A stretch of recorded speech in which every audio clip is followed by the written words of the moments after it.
Bonjour tout le monde, merci beaucoup d'être là. Je suis ravie de voir qu'il y a pas mal de gens qui sont présents.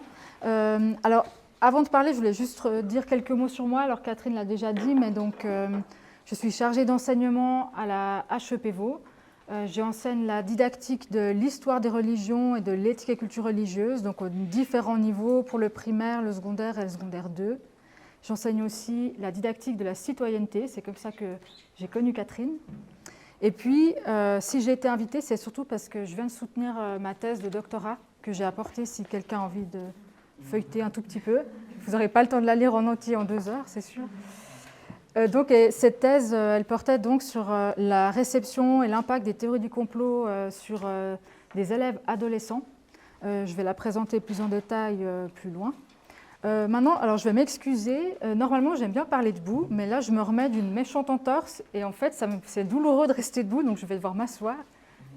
Donc, j'espère que ça va déranger personne.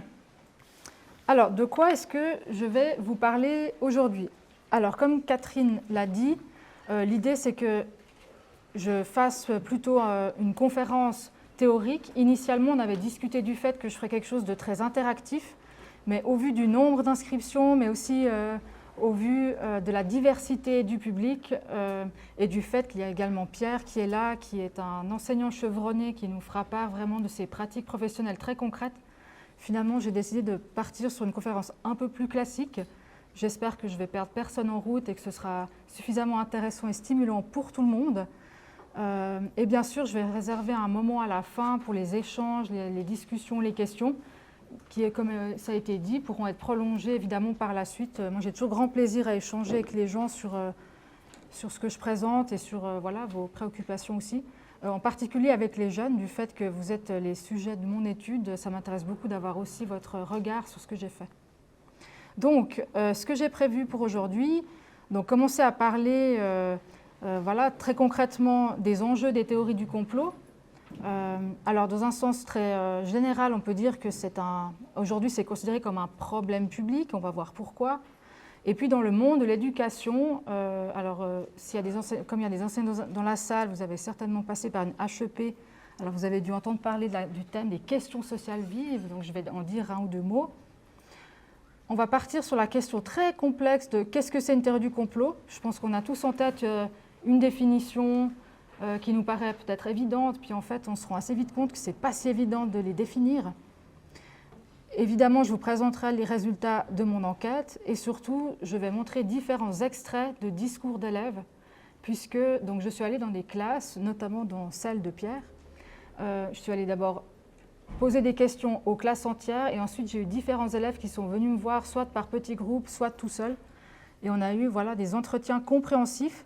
Donc, je n'ai pas travaillé par questionnaire, j'avais vraiment une liste de thèmes que je voulais aborder avec ces jeunes. Et donc, les extraits que vous allez voir, c'est vraiment leurs opinions, les choses qu'eux avaient envie de partager avec moi. Et donc, c'est assez important pour moi aujourd'hui de mettre ça en avant, parce que je trouve qu'on parle beaucoup de la jeunesse en lien avec ce thème du complot, et c'est normal et c'est très bien. Mais on parle beaucoup d'eux, mais on ne les entend pas beaucoup. Alors, j'avais envie de faire ça aujourd'hui, vous partager vraiment des extraits. Et j'espère que les jeunes qui sont présents aussi aujourd'hui auront envie de s'exprimer. Et puis enfin, alors même si je ne propose pas des pistes très concrètes, des procédures, des méthodes d'enseignement ou des activités concrètes, ce n'était pas l'objet de ma thèse. J'espère que je vais avoir du temps au-delà de mes enseignements pour produire des choses concrètes. Mais disons, je vais juste poser quelques ouvertures, des pistes didactiques, des pistes de réflexion qui me sont venues suite à ce que les élèves m'ont dit. Alors je serais ravie d'échanger à ce propos aussi là, avec les enseignants sur si vous avez expérimenté des choses. Voilà, est-ce que ces ouvertures, elles font écho? Est-ce qu'elles vous parlent? Ou est-ce que ça vous paraît complètement, pas du tout adéquat? Ça m'intéresse aussi d'avoir vos critiques.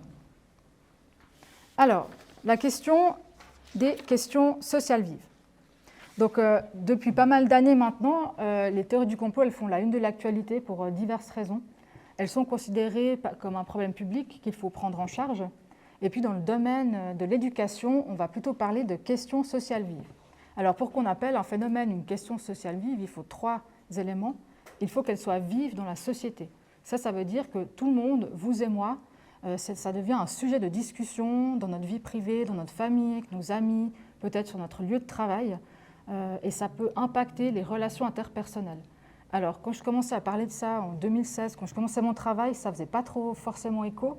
Mais je pense que là, avec la pandémie qui est passée, je suis prête à parier que chaque personne dans cette salle a déjà une conversation avec quelqu'un au sujet des théories du complot. Donc, je pense que je n'ai pas besoin de vous faire un dessin. Il y a une vivacité dans le champ scolaire. Là, on le voit bien, on est là aujourd'hui pour en parler, les théories du complot dans le contexte scolaire. Il y a beaucoup de débats, de discussions sur qu'est-ce qu'il faut faire pour prendre en charge cette question. Tout le monde n'est pas d'accord, donc il y a une vivacité, il y a des débats. Et puis, il y a aussi une vivacité dans le champ scientifique. Les différents chercheurs sont de loin pas d'accord sur comment prendre en charge cette question. On n'est pas d'accord sur comment le définir, comment l'analyser, avec quels outils. Il y a beaucoup de branches différentes qui s'y intéressent, l'histoire, la psychologie, la sociologie, les sciences cognitives. Il y a beaucoup de champs qui sont explorés. Et tous ces gens débattent, se disputent aussi parfois. Donc voilà, c'est vraiment une question vive. Alors maintenant, j'en viens à la définition. En fait, quand j'ai commencé mon travail, je n'aimais pas commencer par donner une définition. Et en fait, si je ne le fais pas, on me la demande. Alors maintenant, je le fais. Mais je vous en donne une, celle que j'ai mise dans ma thèse. Mais, enfin bon, déjà, peut-être que je vous la lis en version abrégée, mais vous pouvez lire la version longue. Donc, c'est une définition de départ et de travail. A minima, les théories du complot peuvent être définies comme des récits ou des discours qui soutiennent qu'un groupe ou un individu omnipotent, à la fois élite, mais aussi aux marges de la société, contrôle secrètement et en totalité l'ordre politique et social, ainsi que les grands événements historiques dont le peuple n'a qu'un récit falsifié. Alors, vous n'êtes peut-être pas d'accord, hein, mais je pense qu'elle couvre quelque chose d'assez large. Je pense qu'elle paraît comme ça un peu bien pratique. Elle a l'air comme ça de correspondre, hein, je pense. Mais on va voir qu'en fait, dans certains cas, elle est difficile à appliquer. Elle ne marche pas forcément dans tous les cas. Et puis on va voir surtout que tous ces discours où on met cette étiquette théorie du complot, ce n'est pas toujours aussi clair. Maintenant, cette définition, elle correspond bien, on va dire, à une définition de sens commun qu'on pourrait tous avoir a priori. Alors maintenant, la question des enjeux. Donc on l'a dit, hein, ces dernières années, c'est devenu pratiquement impossible d'échapper à la question du complotisme. Moi, quand j'ai commencé mon travail, le thème, c'était autour des théories du complot sur les attentats contre Charlie Hebdo. Ensuite, il y a eu les élections aux États-Unis avec Donald Trump, l'invasion du Capitole avec le mouvement QAnon. Il y a eu des thèmes sur le mouvement des Gilets jaunes. Il y a eu les élections françaises aussi, avec la théorie du grand remplacement, qui a été souvent évoquée par Éric Zemmour. Il y a eu évidemment la pandémie. Je pense que la pandémie, je n'ai pas besoin de vous faire un résumé. Plus récemment encore, des questions sur la guerre en Ukraine. Donc, on voit que là, les théories du complot, elles émergent sur plein de thèmes, plein de questions. Ça peut être des questions d'ordre religieux, politique, scientifique, médiatique. Ça recouvre vraiment un champ de possibles très large. Et du coup, ça soulève beaucoup d'enjeux qui peuvent se rejoindre, mais pas toujours. Ça impacte notre rapport à l'altérité, à la diversité sociale et culturelle. Donc on entend des discours xénophobes, on entend des discours racistes, des discours antisémites. Il y a des questions aussi liées à l'exclusion sociale, à des questions aussi liées à des formes qu'on va appeler de mépris de classe. Il y a des questions aussi qui sont liées au rapport de pouvoir, la défiance vis-à-vis des élites, de l'État, de l'institution, le manque de confiance aussi que le peuple peut avoir envers les dirigeants, envers les médias ou envers les scientifiques. Donc globalement, c'est des questions d'enjeux qui sont des enjeux de citoyenneté. Voilà la question aussi de l'information et des fake news. Alors fake news, ce n'est pas tout à fait la même chose que théorie du complot, mais ça se rejoint un petit peu. On le voit en ce moment dans les contextes où il y a des élections, les guerres, ou précédemment, enfin il y en a encore, mais c'était plus fort quand j'ai commencé, la question des attentats. Donc quels sont les enjeux citoyens qui se jouent quand il y a ces défis informationnels, ces concurrences discursives? Enfin, évidemment, je l'ai dit avant, c'est un gros enjeu pour l'école. Il y a beaucoup de débats sur l'éducation aux médias, des débats sur l'éducation à la pensée critique. Qu'est-ce que c'est la pensée critique aussi? Ce n'est pas évident du tout. Des enjeux autour de la radicalisation religieuse ou politique. Donc voilà, beaucoup de questions qui pourraient être approfondies. Alors, pourquoi est-ce que j'ai dit que c'était difficile de donner une définition de théorie du complot et pourquoi c'est un concept scientifique qui est difficile à utiliser? Alors je crois que Pierre va aussi en parler après. C'est que finalement, si on y réfléchit bien, définir qu'est-ce que c'est aussi, déjà, qu'est-ce que c'est un complot, qu'est-ce que c'est un vrai complot et qu'est-ce que c'est une théorie du complot? Elle est où la frontière? Alors il y a des cas où ça nous paraît évident. Si on applique la définition que je vous ai donnée, on a tous en tête des théories, je ne sais pas moi, on a été envahi par les reptiliens qui sont des extraterrestres et maintenant les politiciens qui sont à la tête des gouvernements, c'est des reptiliens qui veulent asservir l'humanité. Ben ça, je pense que tout le monde est plus ou moins d'accord pour dire que ce serait une théorie du complot. Maintenant, il y a d'autres types de discours de récit qu'on va entendre où c'est quand même beaucoup plus compliqué de définir y a-t-il complot ou pas, est-ce vrai ou non. Il y a un exemple là qui m'est venu. Pendant la pandémie, il y avait tous ces questionnements sur d'où vient le virus. On a entendu toutes sortes de choses. Pendant un certain temps, une des thèses qui était évoquée, c'était le fait que le virus était échappé, alors accidentellement ou non, volontairement ou non, du laboratoire. Alors, toutes ces hypothèses-là, pendant longtemps, ont été taxées de théorie du complot. Et en fait, là, en juin dernier, on a l'OMS qui a fait une déclaration pour dire finalement, la question de la responsabilité d'un laboratoire, elle va quand même être enquêtée. Alors, ils n'ont pas spécifié, ils ne sont pas en train de dire qu'il y avait un complot, mais enfin, disons, voilà, cette question-là, la possibilité que le virus soit originaire de là, elle va être investiguée. Donc là, on voit qu'on est sur une théorie où, à un moment donné, on dit que c'est complot, enfin, théorie du complot, puis après, ça devient une hypothèse possible. Ce qui est très ennuyeux quand on veut lutter contre le complotisme, parce que quand il y a des événements comme ça, où il y a des changements d'étiquetage, ça donne du grain à moudre aux militants complotistes pour dire « mais vous voyez, dans ce cas-là, on avait raison ». Seulement, le problème, c'est qu'ils n'ont pas toujours raison. Alors, comment on fait? Comment on arrive à mettre cette frontière? Ce n'est pas du tout évident. Aussi, voilà, je l'ai dit avant, c'est une étiquette qu'on met sur des phénomènes qui sont des fois très différents, qui n'ont pas les mêmes logiques, et du coup, on ne peut pas les analyser de la même façon. Ce n'est pas les mêmes enjeux. Il y a certains chercheurs qui vont nous dire que c'est un problème de crédulité, que finalement, quelque part, les gens ne sont pas assez éduqués pour comprendre, donc il faut leur apprendre à comprendre. Voilà, on va être sur des questions, c'est la faute aux biais cognitifs sur Internet, et si on apprend aux gens à se prémunir des biais cognitifs, il n'y aura plus de complotisme. Ça, c'est une thèse qui est soutenue. Maintenant, il y a d'autres chercheurs qui vont dire que c'est plus compliqué que ça, que les théories du complot, ce n'est pas qu'une affaire cognitive, c'est une affaire aussi sociale, politique et émotionnelle. J'ai trouvé très bien que le icebreaker soit sur les émotions, parce qu'on les oublie souvent, mais je pense qu'il y a une question émotionnelle qui est très importante sur ce sujet. Je pense qu'on a tous des émotions en lien avec ça, et ce n'est pas que une affaire de fonctionnement intellectuel. Donc il y a cette question, voilà, c'est un label infamant. Dire de quelqu'un qu'il est un complotiste, c'est couper court à la discussion et dire que ce qu'il a à dire finalement n'est pas rationnel, n'est pas pertinent et n'est pas intéressant à écouter.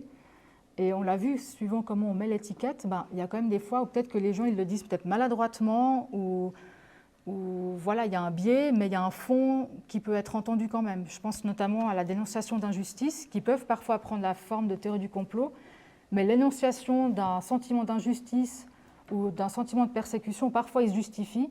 Et le problème, c'est comment on fait pour raccrocher avec des personnes qui vivent des vraies violences, des vraies discriminations, qui ont le droit de les exprimer, mais le problème, si elles sont exprimées par des théories du complot, voilà, ça devient très problématique. Donc, une des choses que j'aimerais essayer de faire aussi, c'est de sortir aussi de cette image un peu pathologisante de problèmes qui sont en fait pas que cognitifs, mais qui sont aussi sociaux et politiques. Que fait-on de la défiance? Que fait-on de la critique sociale? Voilà. Donc, ça me fait revenir aussi à cette question des conflits pour les chercheurs. Donc, pour certains chercheurs, ils vont dire que certains des collègues, ils sont complices des complotistes parce qu'ils vont défendre la possibilité d'une critique sociale.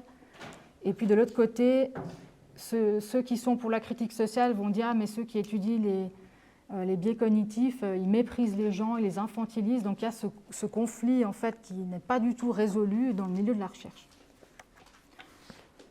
Je voulais revenir, c'est la question de l'historique des théories du complot.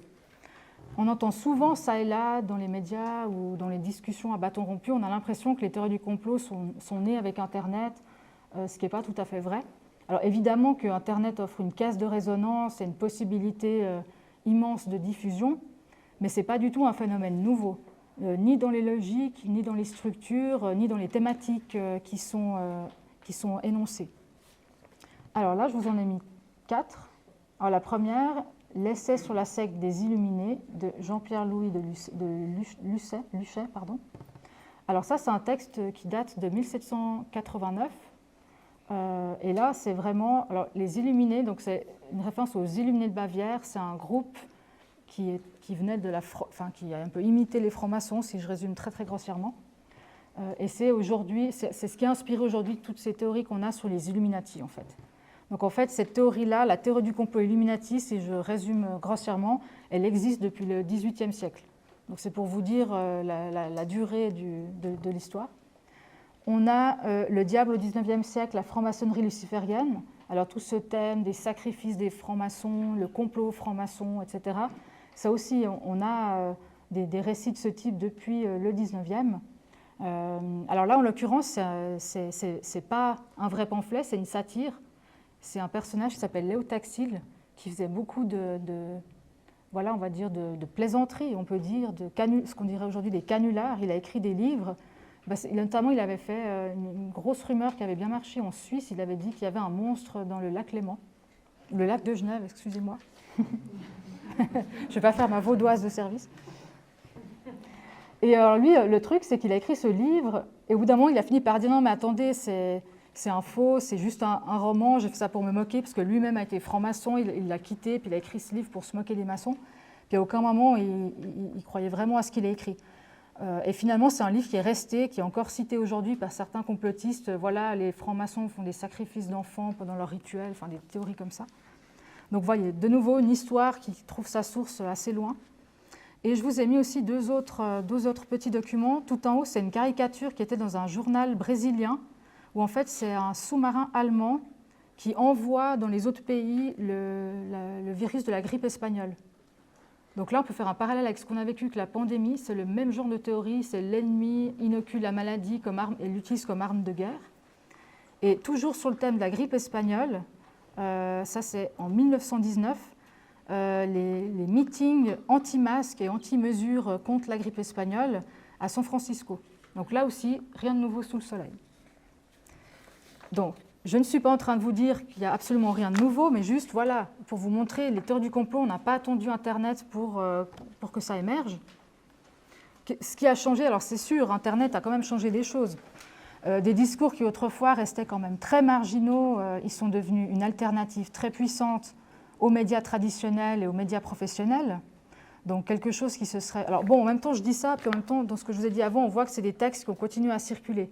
Mais c'est qu'ils circulaient dans des cercles assez restreints, tandis que maintenant, n'importe qui peut aller les consulter ou les trouver.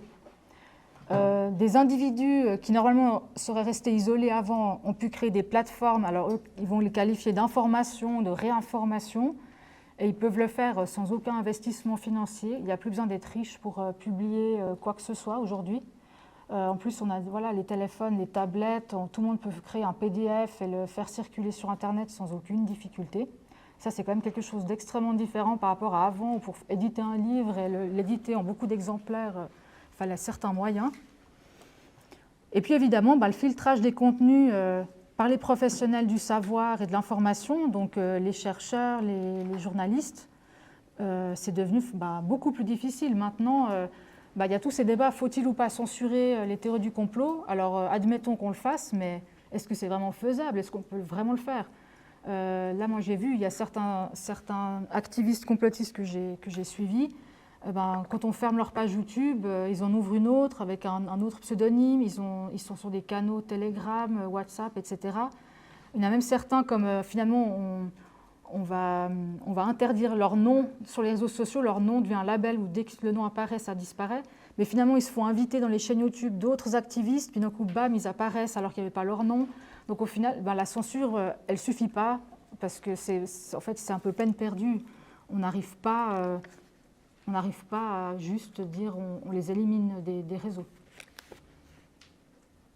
Alors, j'en reste là pour l'instant avec poser les enjeux, les définitions. J'y reviens bien volontiers tout à l'heure dans les débats et questions, mais avant que je présente mon enquête, est-ce qu'il y a peut-être quand même une ou deux questions de compréhension? Ou est-ce que je dois clarifier quelque chose avant d'aller plus loin? Ça va? OK. Alors, donc, j'ai fait cette enquête dans les écoles entre 2016 et 2019, donc juste après les attentats qui sont déroulés à Paris et juste avant la pandémie. J'ai arrêté d'enquêter dans les écoles un mois avant le confinement. Donc c'est aussi ce qui a fait que j'aurais voulu tester des dispositifs avec les enseignants, mais je n'ai pas pu le faire. Donc c'est pour ça que je me suis limitée à une analyse des discours et de la problématisation du complot. Donc finalement, sur ces différentes années, je suis allée dans 18 établissements en France et en Suisse romande. Alors, dans un lycée français, je suis venue dans un collège genevois, et les autres, c'était des gymnases et des écoles professionnelles suisses romands. Il y avait une école professionnelle à Fribourg, et sinon, c'était tout des gymnases vaudois. Donc au total, j'ai rencontré 26 classes, et j'ai mené 9 entretiens individuels et en focus group, soit 18 élèves interrogés qui apparaissent, dont la parole apparaît dans ma thèse. Alors, il y a aussi les extraits des 26 classes, mais disons, les gros entretiens qui figurent dans mon travail, voilà, il y a 18 personnes. Alors, quelle question centrale je me suis posée au départ? Alors, je me suis demandé comment et pourquoi les théories du complot, elles pénètrent les représentations des élèves. Comment et pourquoi est-ce qu'elles s'expriment? Et puis, quels enjeux ces représentations, elles soulèvent pour le milieu scolaire? Alors, quel est l'apport de ma recherche? Parce qu'il y a énormément de recherches qui sont menées sur cette question. C'est infini. Honnêtement, quand je finissais ma thèse, à la fin, j'ai arrêté de lire parce qu'il y avait tellement de choses qui sortaient. Je ne suis pas au courant de tout ce qui est sorti, de toutes les recherches qui sont menées, c'est impossible. Alors, ça dépend encore si on reste sur le niveau francophone, mais si on ouvre sur les autres langues, c'est vraiment très, très gros. Je pense que l'apport principal, c'est ce recueil des témoignages oraux des élèves. Il y a quand même quelques études qui existent sur les jeunes, sur les adolescents. Mais à ma connaissance, la plupart des études qui sont menées, elles sont menées par des enquêtes par questionnaire. Ce qui est très différent par rapport au fait de faire des entretiens compréhensifs. Alors je ne dis pas du tout que ce n'est pas bien de faire des enquêtes par questionnaire, hein, je pense que c'est utile et pertinent, mais disons que ça n'apporte pas les mêmes types d'informations. Moi, je n'ai pas des données quantitatives, je ne peux pas vous dire il y a tant de pourcents de jeunes qui pensent ceci ou tant de pourcents qui pensent cela. Moi, ce que j'apporte, c'est vraiment des cas particuliers, avec des logiques particulières, des cas que j'ai estimés être un peu exemplaires ou qui nous aident à comprendre les problématiques, mais je ne prétends pas du tout que c'est exhaustif et que j'ai tous les cas de figure dans mon étude. Mais je pense que c'est intéressant d'avoir cette parole des jeunes ouverte, avec vraiment leurs idées. C'est pas...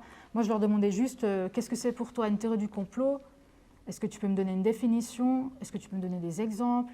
Est-ce que tu peux me dire, voilà, quelles sont tes émotions par rapport à ces récits? Est-ce que tu en parles à l'école? Est-ce que tu en parles à la maison?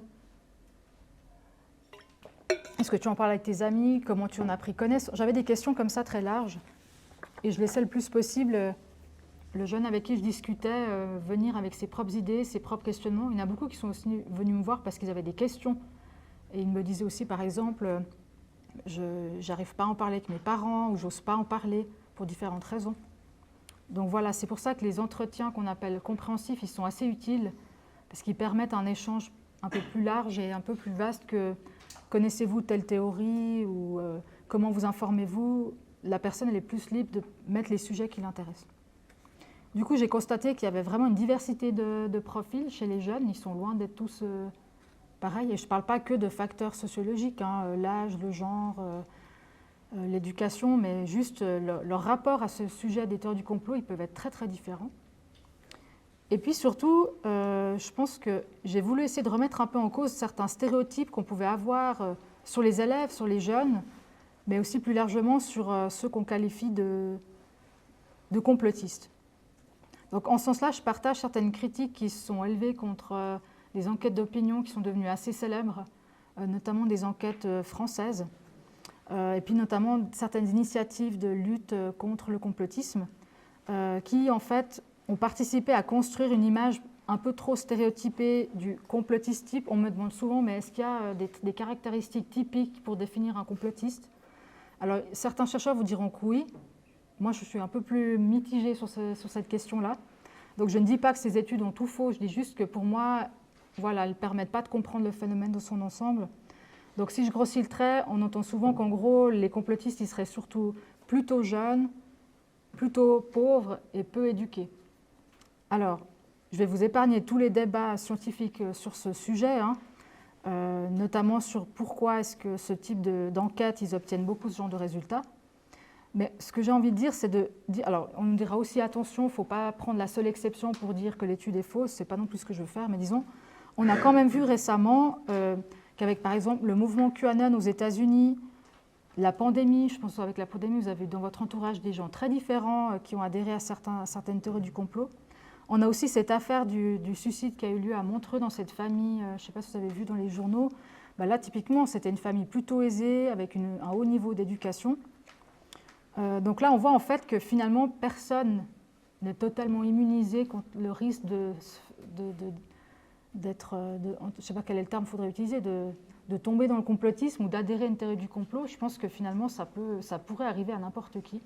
Bien sûr qu'il y a des facteurs qui aident, mais il ne faut pas penser qu'il n'y a qu'une seule catégorie de personnes qui pourraient tomber dedans. Je l'ai dit avant, je pense que ce n'est pas qu'une affaire de crédulité et ce n'est pas que la faute à Internet non plus. Alors, dans le contexte dans lequel j'ai fait mon enquête, donc ce contexte post-attentat, ce n'était pas encore la question du virus du Covid. L'éducation nationale française, elle a fait la promotion de beaucoup de plateformes pédagogiques. Par exemple, le site ontemanipule.fr, je ne sais pas si vous l'avez déjà rencontré. Et puis, il y avait aussi beaucoup d'ouvrages à destination des enseignants.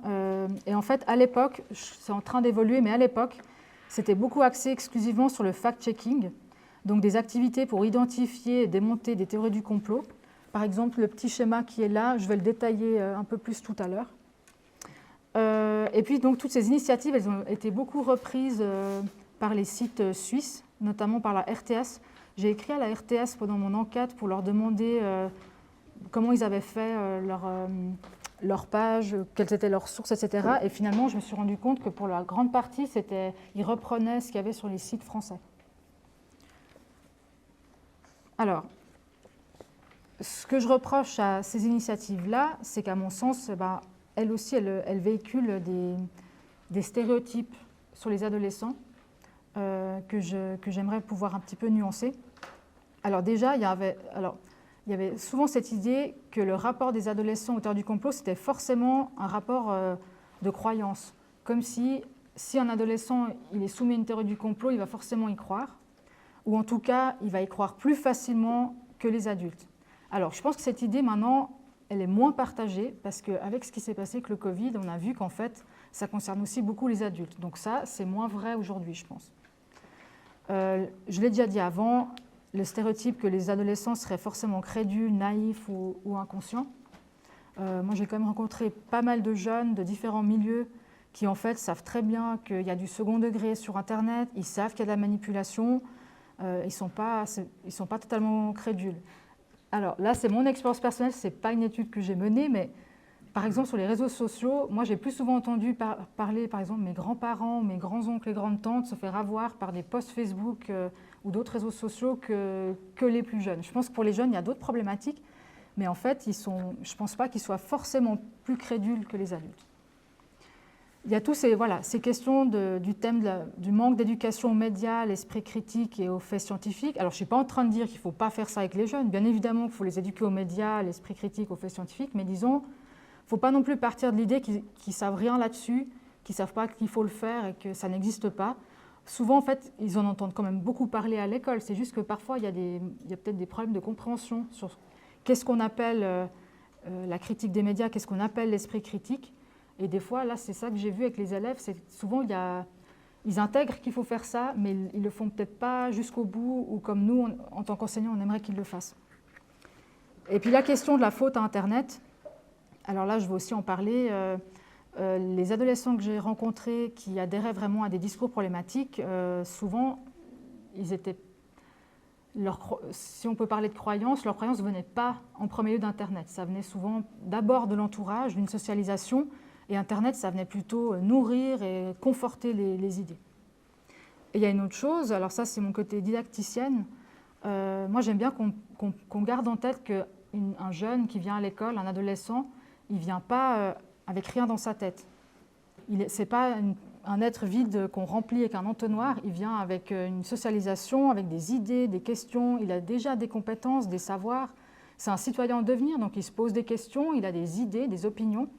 Et souvent, certaines initiatives, elles oublient de prendre ça en compte. Et à mon avis, voilà, c'est quelque chose à quoi on devrait un petit peu aussi réfléchir. Pour les enseignants, je ne sais pas si ça vous évoque voilà, cette question du triangle didactique, le rapport entre l'enseignant, l'élève, le savoir. L'élève, il est aussi acteur de son propre savoir. Voilà. Donc, attention aux paniques morales sur les jeunes. Il y a un peu le paradoxe. Les jeunes, ils sont à la fois perçus comme des victimes, qui seraient passifs face aux médias, aux réseaux sociaux. Ils sont aussi perçus comme une menace pour la société, parce qu'on craint des déviances, des risques de radicalisation, des risques de violence. Alors, je ne dis pas que ce n'est pas vrai et qu'il ne faut pas s'en préoccuper, bien évidemment que c'est important. Mais voilà, gardons en tête que les choses sont toujours plus nuancées. Maintenant, je fais une petite pause un peu anecdote anthropologique par rapport à la posture que j'ai essayé d'avoir. Je suis toujours un peu embêtée quand j'entends ce mot « croyance », quand on parle des théories du complot. Croyez-vous aux théories du complot? Qui croit aux théories du complot? La croyance, c'est un mot que les anthropologues, les historiens des religions dont je fais partie, n'aiment pas trop parce que c'est toujours ambivalent, compliqué. La croyance, ça peut à la fois vouloir dire la certitude et le doute. Je crois qu'il pleut demain, c'est pas la même chose que dire je crois en Dieu. Dire de quelqu'un qu'il croit, c'est dire lui il croit, moi je sais. Donc ça crée toutes ces ambiguïtés où quand on part toujours sur la question de la croyance, voilà, ça pose toujours quelques petits problèmes. Alors, je vous lis juste cette citation d'un anthropologue. Un habitant du Queensland rencontra un Chinois qui portait un bol de riz sur la tombe de son frère. L'Australien, en plaisantant, lui demanda s'il pensait que son frère viendrait le manger. Le Chinois répondit « Non, nous offrons du riz aux gens pour exprimer notre amitié et notre affection. Mais d'après votre question, je suppose que dans ce pays, vous mettez des fleurs sur la tombe d'un mort parce que vous croyez qu'il aimera les regarder et sentir leur parfum. » Alors moi, j'adore cette citation parce qu'elle illustre parfaitement ce que j'essaie de dire. En fait, en l'absence d'une explication de la personne concernée sur ses comportements, sur ses discours, souvent, des fois, on ferait mieux de s'abstenir de faire des hypothèses trop poussées, de se dire mais finalement je devrais lui demander pourquoi est-ce qu'il met des fleurs, pourquoi est-ce qu'il met du riz, qu'est-ce que ça veut dire. Et dès le moment où on parle de croyance, on passe à côté de beaucoup de choses. Donc voilà cette posture méthodologique, ça c'est la posture de l'anthropologue. Ne pas émettre de jugement a priori sur la personne qu'on étudie, comprendre pourquoi et comment il fait ses actes, pas pour les cautionner et dire qu'il a raison de les faire ou qu'il a tort, mais essayer juste de comprendre pourquoi il fait ça et comment il le fait. Revenir sur nos préjugés, nos présupposés, et puis prendre au sérieux ce qu'il dit, ce qu'il raconte. Donc voilà, moi j'étais très intéressée au départ de mon enquête entre cette espèce d'ambivalence où il y avait d'un côté les discours politiques, médiatiques assez alarmistes sur les jeunes et les complots. Donc là, on avait l'ancienne ministre de l'Éducation nationale française qui disait qu'un jeune sur 5 adhère aux théories du complot. Puis d'un autre côté, j'avais des jeunes dans mon entourage qui me parlaient de leur intérêt pour les théories du complot dans leurs pratiques ludiques, les youtubeurs, les jeux vidéo, les films, les séries, les dessins animés. Donc voilà, moi je voulais un peu explorer ces deux pôles a priori opposés et voir dans quelle mesure est-ce que c'était fondé ou pas, et est-ce qu'il y avait d'autres postures aussi possibles à mi-chemin entre, on va dire, la radicalisation et la pratique ludique, si je parle très grossièrement. Alors, j'en viens à mes résultats. Donc je l'ai dit déjà avant, les convictions les plus problématiques, alors je pense notamment à des discours racistes ou antisémites, ce genre de choses. Alors, encore une fois, je n'ai pas fait une enquête statistique, c'est qualitatif, mais les jeunes que j'ai rencontrés qui ont eu ce genre de discours, c'était des convictions qui étaient transmises d'abord par la famille, donc des frères aînés, des parents, ou un cercle d'amis rapprochés de gens plus âgés. Ensuite, ils allaient sur Internet et ça venait nourrir. Il y avait une variabilité dans l'adhésion. Ce n'est pas parce qu'on adhère à une théorie qu'on va adhérer à tout. Et surtout, il y avait une variabilité dans à qui on dit qu'on croit ou non. Est-ce qu'on dit la même chose à ses amis, à son prof, à ses parents? Donc les moments où ils vont s'exprimer à ce sujet, ça va changer en fonction des contextes. Les théories du complot, elles sont des motifs parmi d'autres dans les cultures juvéniles. Donc c'est aussi lié à un attrait pour le mystère, pour les enquêtes, les codes dans le rap, dans les vidéos YouTube, une certaine manière de se représenter le mal, l'injustice, le monde des adultes aussi, c'est une manière aussi de créer une culture commune, d'échanger avec ses camarades, ses amis.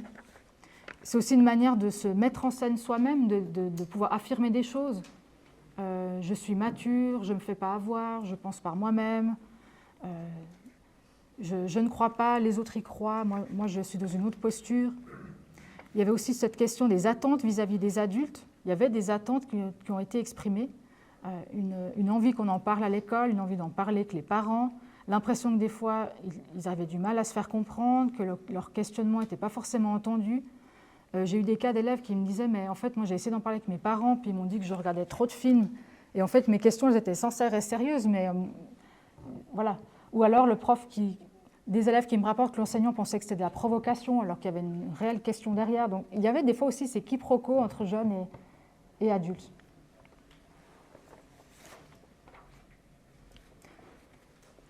Alors, je vais terminer avec ces citations d'élèves. Donc j'ai identifié pardon, j'ai mis 2 fois le même mot, je ne sais pas ce qui s'est passé, pardon. Donc j'ai identifié 3 types j'ai appelé ça registre de discours. Alors ce n'est pas exhaustif, je pense que j'aurais pu faire une autre classification, il y a certainement d'autres possibilités, mais moi c'est le choix que j'ai fait. J'ai partagé en trois choses, sachant que, comme je l'ai dit, chaque personne peut voyager d'une à l'autre suivant le sujet, suivant la théorie du complot, et aussi en fonction du contexte. Enfin, en tous les cas, 3 registres de discours. Un que j'ai qualifié de convictionnel. Donc, les registres convictionnels, elles sont invoquées par les élèves pour défendre une conviction religieuse ou politique, qui, dans ce cas de figure, souvent, je l'ai dit avant, la conviction politico-religieuse, elle précède l'adhésion aux théories du complot. Donc la personne, elle va d'abord être dans une conviction d'ordre politique et religieuse, et c'est parce qu'elle a cette conviction qu'elle va adhérer ensuite à une théorie du complot qui va conforter sa conviction.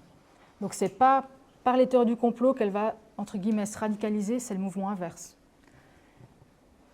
Je l'ai dit, quand ça se produit, ceux que j'ai rencontrés, encore une fois, ce n'est pas exhaustif, c'était par le biais d'un membre de la famille. Alors là, je vous montre un premier extrait. Alors tous les prénoms que j'ai mis sont des prénoms d'emprunt, ce n'est pas les vrais noms des personnes.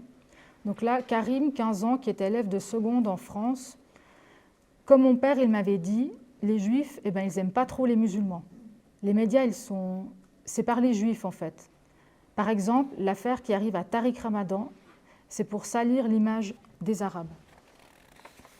Alors là, Karim, en fait, c'est une personne qui se sent stigmatisée en tant que jeune Français musulman, dans le contexte anxiogène post-attentat. Il m'a fait part d'insultes qu'il subit régulièrement dans son école ou en dehors dans sa vie. Il m'a dit qu'on l'avait déjà traité de sale arabe, de sale musulman. Il en souffrait vraiment beaucoup. Et en fait, il cherchait une explication à cette situation, au fait qu'il était victime. Et puis en fait, il la trouve dans ce type de discours. Donc là, on voit ce paradoxe où on a une personne victime de violence, mais qui reproduit des violences envers un autre groupe. En fait, il va tout mettre sur le dos, là, en l'occurrence des Juifs. Et puis, on voit aussi que lui, ce n'est pas arrivé par Internet, c'est son père qui a ce genre d'idées, et elles ont été transmises dans la famille. On a ensuite Ryan, qui a 18 ans. Alors lui, il est en 3e maturité suisse. Et lui, il m'a dit... Donc quand je lui ai demandé qu'est-ce que c'est un complotiste, c'est une espèce de stigma qu'on peut coller pour décrédibiliser un raisonnement, ou alors c'est tout simplement qualifier un raisonnement qui est absolument absurde, du style les reptiliens. Donc c'est vrai que c'est difficile d'en parler sans paraître dingo, justement parce que c'est des personnes qui aiment décrédibiliser ce genre de raisonnement. Elles mettent en avant justement les trucs les moins crédibles, en fait, finalement. Donc c'est compliqué de se détacher des dingos qu'il y a dans ce délire, dans cet ensemble. Donc lui aussi, il avait des convictions très fortes politiques.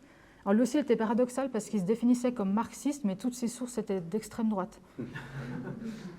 Mais voilà, il avait sa logique à lui. Il m'a tenu beaucoup de discours, notamment négationnistes et antisémites. Mais par contre, là, on voit qu'on n'est pas du tout face à quelqu'un qui était bête ou qui était totalement naïf.